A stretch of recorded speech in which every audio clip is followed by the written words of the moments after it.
The day they fired me started like any other, with the same watery coffee from the machine, the same emails marked urgent that nobody read, and the same knot in my stomach that I had been ignoring for months. My name is Daniel. I'm 39 years old, and for 11 of those years I worked at the same international logistics company. I started as a junior analyst, knowing almost nothing, and ended up as operations manager for the entire region. At least that's what my email signature said. In practice, I was a guy they called when everything fell apart at any hour. That morning, the email from the HR director was waiting in my inbox. "Daniel, can you come by my office at 11? It's important." I took a deep breath and stared at the screen. That important didn't sound good, but I clung to self-deception. Maybe they wanted to reorganize the department. Maybe it was another extra workload. Maybe anything except what everyone had been whispering in the hallways for weeks. Layoffs. When I looked up through the glass of my cubicle, I saw several co-workers doing exactly the same thing I was, staring at the email with that mix of fear and resignation. Some had already been to the HR office and were coming out with a folder in hand and glassy eyes. There was no need to ask. At 11 sharp, I knocked on the door. "Come in, Daniel," said Marcos, the director, with that funeral voice I had only ever heard before at other people's weddings and my own family wakes. Inside was also a woman in a gray suit I didn't know. She introduced herself as Laura, the company's legal representative. Bad sign. I won't sugarcoat it because they didn't either. "The company is restructuring operations," Marcos began without looking at me directly. "Your position has been eliminated. Today will be your last day." I felt the air thicken. There was no thank you speech, no words of recognition, just rehearsing personal lines they had surely already repeated 10 times that morning. "We know you've dedicated many years to the company," Laura added, as if reading from a script. "That's why, in accordance with your contract and seniority, you are granted a severance payment of $200,000, plus accumulated benefits. Here's the breakdown." She slid a folder toward me. 200,000. I read the number 3 times to make sure I wasn't discounting the zeros. My heart was pounding in my temples. It was as much relief as vertigo. In another life, I would have smiled. But in that moment, the only thought that hit me was completely different. What is Paula going to say? My wife, Paula, never hesitated to remind me that I was the breadwinner of the house. Aesthetic doctor at a private clinic. Used to rubbing shoulders with wealthy people. She always said she was grateful for my stability, but deep down you could tell she was ashamed of my practical, down-to-earth job with no glamour. "At least you have a fixed salary," she would say when complaining about her commissions. "Let's see what we would do if you lost your job." She said it half jokingly, half as a warning. I signed the documents almost on autopilot. Marcos gave me a quick, awkward handshake, and Laura explained the next steps in a neutral tone. Transfer within a maximum of 15 days. Health insurance for 3 months. Letter of recommendation. Everything sounded distant, as if they were talking to someone else. I put the folder in my briefcase, emptied my desk with the silent dignity of someone picking up a house after an earthquake, and handed in my access card at reception. Nobody made a farewell applause line or held a goodbye meeting. The company that had been my second home for 11 years spat me out onto the street in less than an hour. When I walked out to the parking lot, the afternoon sun hit my face. I sat inside the car, hands still shaking on the steering wheel. I took out the folder and read the numbers again. It wasn't a joke, it was real. $200,000. With that amount, I could pay off the remaining mortgage, clear debts, take time to study something new, or even start a business. It could be the start of another life. But the excitement was immediately pierced by the image of Paula, her furrowed brows, her acidic tone. She knew nothing about the layoff rumors. I never told her. Every time I tried to talk about my worries, she changed the subject to the clinic, her patients, her plans. "Don't exaggerate, Danny," she had told me a few weeks earlier when I mentioned the possibility of cuts. "You're one of the oldest employees. They won't touch you. Besides, without your salary, we're screwed." That "we're screwed" didn't sound like team. It sounded like a threat. I started the engine without really knowing where I was going. I didn't dare call her right away. I needed to organize my thoughts before facing her reaction. She never cared about the processes or the wear and tear, only the results, the money coming in on time every month. While driving home, an idea began to take shape. Timid at first, then stronger. I didn't have to tell her about the severance yet. I could tell her about the firing, watch her reaction, see how far her loyalty went when I was no longer the perfect provider. The money could wait. The bank wasn't going to disappear overnight. Paula, on the other hand, I was no longer so sure about. I gripped the steering wheel, feeling a mix of fear and bitter curiosity. I didn't know that decision, to stay silent for a few days, would become a filter that separated the woman I thought I had from the brutal reality I was about to discover. I got home earlier than usual. Not even traffic had bothered to distract me. It was barely 5:30 when I opened the apartment door. The smell of cheap air freshener and reheated food greeted me as always. Paula hadn't arrived yet. Her shift at the clinic usually ran until 7 or 8. I left a briefcase on the couch and stood in the middle of the living room, like a guest who doesn't know where to sit. Everything looked normal. The table with fashion magazines, the TV off, our wedding photos on the shelf. But now, knowing I no longer had a job, that space felt borrowed, fragile. I poured myself a glass of water and sat in front of the severance contract spread out on the dining table. I reread some points just to distract myself. $200,000 was enough to feel less defeated, but not enough to turn off the fear. What if I tell her later? What if I first see how she reacts to knowing I'm unemployed? It wasn't just about testing her. It was also wounded pride. For years, I had listened to her comments. If you ever failed Danny, I couldn't handle everything alone. Always with that warning tone, as if reminding me I couldn't fail. At 7:15, I heard the key in the lock. I quickly closed the folder, slammed it shut, and stuffed it into the briefcase. Paula walked in with her white coat folded over her arm and impeccable makeup, as if the day never took a toll on her. She dropped her bag on the chair and didn't even notice my face at first. "You're already here?" she asked, surprised. "Weird to see you so early. They let you go." I finally swallowed. "They fired me." I just blurted it out, raw, no softening.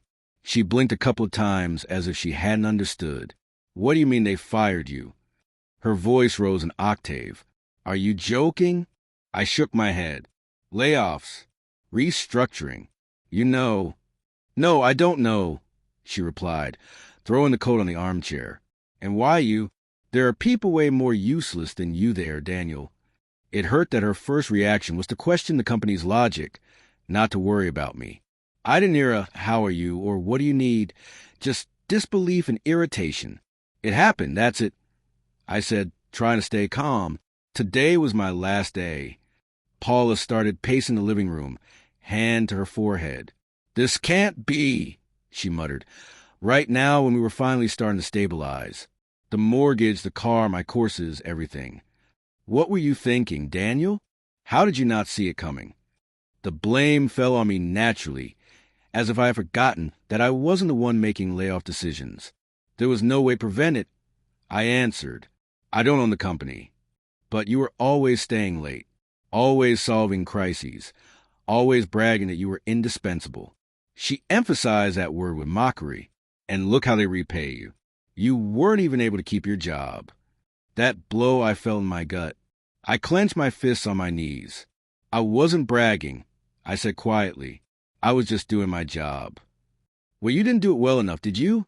She shot back without filter. A thick silence followed.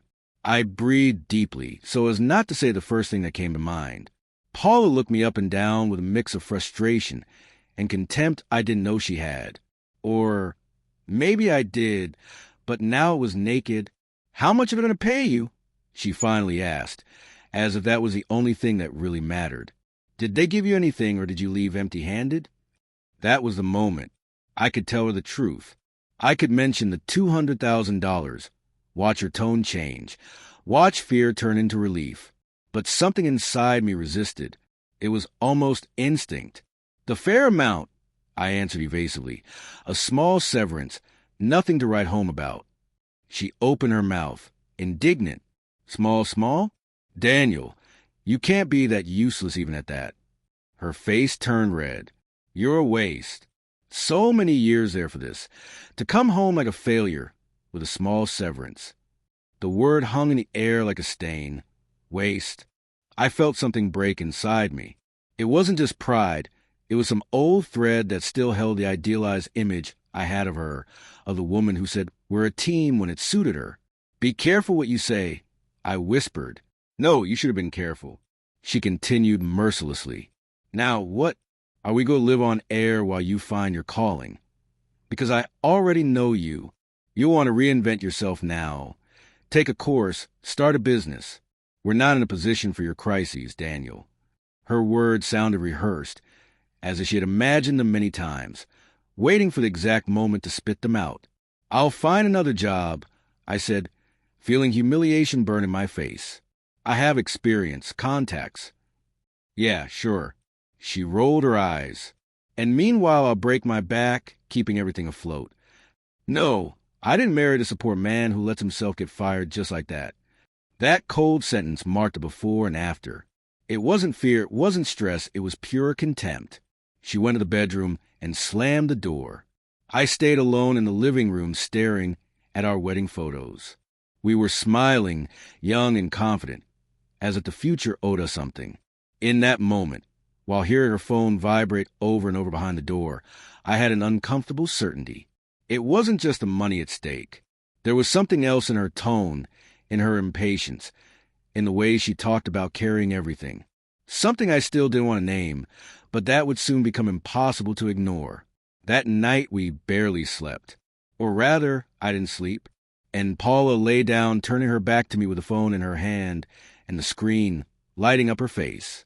Every time she typed something, the glow drew a half smile that wasn't for me. The next morning she got up without looking at me. "I have patients early," she said while putting on makeup in front of the bathroom mirror. "I don't know what time I'll be back. The clinic is packed. We can talk when you get back." I tried. "We need to organize expenses." "See, there's nothing left to organize, Daniel." She cut me off without taking her eyes off her reflection. "Without your salary, we'll barely survive this month." I wanted to tell her that wasn't entirely true, that we had $200,000 backing us up, but I bit my tongue. Something inside me refused to give her that peace of mind. I wanted to see how far her commitment went when she thought there was no safety net. "I'm sending out resumes," I said. "I'm not going to sit on my hands." "Uh-huh," she replied, as if talking to a teenager promising to change. "Let's hope this time you don't fail." She grabbed her bag and left without even a goodbye kiss. The door closed, and the echo gave me back a feeling of emptiness I didn't know. The days passed and the routine flipped. I was the one staying home, between job portals and calls to former colleagues, while Paula went out more and more dressed up, more perfumed, and, curiously, later, "The director is pushing new aesthetic packages," she explained one night. "I'm staying for meetings. It's now or never if I want to grow." You'd sign your soul to grow. I thought, but didn't say it. Her schedule started getting strange. Afternoon shift that ended at 11, last-minute emergencies, team dinners at the clinic that had never been mentioned before in all our years of marriage. And above all the phone, always face down, always on silent, always within hand's reach. One night, while she was in the shower, the phone vibrated on the bed. I wasn't going to touch it. I really wasn't. I still told myself I didn't want to become that distrustful husband. But the screen lit up by itself, and the name appeared as if the universe insisted on pushing me. Julian Clinica wasn't just any Julian. It was Julian Clinica, as if the clarification was needed to justify his presence in her contacts. The short message stayed floating on the lock screen, waiting downstairs. "Don't be long, beautiful." I felt a stab in my chest. My heart pounded in my temples. I got closer, picked up the phone, and put it back exactly where it was. The shower was still running. I had two options: confront her right then and open a door I wasn't sure I could close again, or look. I chose to look. I swiped up and the conversation opened. They weren't work messages. They weren't calendar reminders. They were chains of private jokes, photos of food plates, selfies of Paul at the clinic in poses I hadn't seen in ages, emojis she no longer used with me. You look spectacular today. If he doesn't value you, someone else will. You deserve better. And she replied, with you I feel alive. Wish I could stay here all night. I swallowed hard. There was no possible excuse. It wasn't a conversation that started yesterday. As I scrolled up, the messages went back months. Flirting, innuendos, veiled confessions. My firing hadn't started anything. It had only accelerated it. I turned off the screen just as the water stopped. I left the phone in the exact same spot at the same angle. I sat on the edge of the bed, motionless. Paula came out wrapped in a towel, wet hair. Her cream scent mixed with a perfume I didn't recognize. Still here? I thought you'd go out a hand in more resumes, she commented, as if I were a piece of furniture. I looked her in the eyes for the first time in years. I didn't see my wife. I saw a stranger who shared my roof, my bed, and now my back. Who is Julian? I asked slowly. A slight tremor ran through her jaw. It was only a second, but I saw it. Then she forced a smile. The new clinic director. Remember I told you? She said while drying her hair with the towel. Why? Because he's waiting downstairs, I answered, and because he calls you beautiful. Her hand froze in midair. Her eyes narrowed. Were you looking at my phone? It was on the bed. The message popped up by itself. You had no right, she snapped. That's my privacy. I also had no right to be called a waste by the person who's supposed to love me. I shot back, feeling rage for the first time instead of sadness. But here we are. A dense silence fell. Paula looked away, uncomfortable. We're working a lot together, she finally said defensively. He supports me. He listens to me. Something you haven't done in a long time. There was the textbook justification. Are you sleeping with him? I asked straight out. Her silence was the most honest answer she had given me in months. She didn't say no. She said nothing. Just press her lips together and cross her arms. I don't have to put up with this interrogation, she finally spat, especially from someone who can't even keep a job. She grabbed the phone, put it in her bag, and added in a tone so cold it froze me. This doesn't work anymore, Daniel. I'm not going to sync with you. You are what you are, a waste. Every time she repeated that word, something inside me stopped holding on. Are you going to leave with him? I asked. I'm leaving without you, she corrected. The rest doesn't concern you. And she left. Just like that, no suitcase, no drama, as if she was going another shift.